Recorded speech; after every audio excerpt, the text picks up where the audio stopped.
Fresh buzz over a major cabinet reshuffle has gathered pace in New Delhi, with sources indicating that Prime Minister Narendra Modi may revamp his Council of Ministers before the monsoon session of Parliament. The reshuffle is expected to coincide with the announcement of BJP President Nitin Nabin's new party team.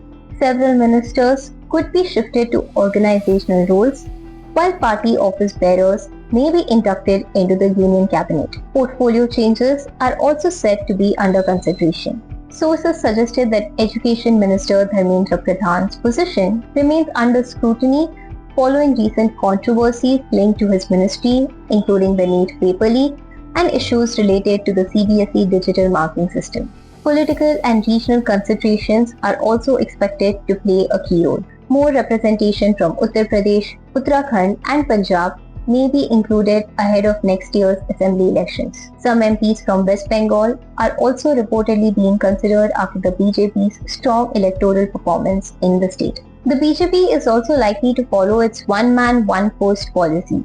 Union Ministers Pankaj Chaudhary and Harsh Malhotra, who have been given party responsibilities in Uttar Pradesh and Delhi respectively, may step down from the government. Meanwhile, former AAP leaders, rebel Trinamool Congress MPs and leaders from the Shinde-led Shiv Sena are also being discussed as possible entrants into the cabinet, although any decision will depend on legal and parliamentary developments. While speculation has intensified after Prime Minister Narendra Modi and Union Home Minister Amit Shah separately met President Draupadi Murmu this week, officials have maintained that the meetings were routine.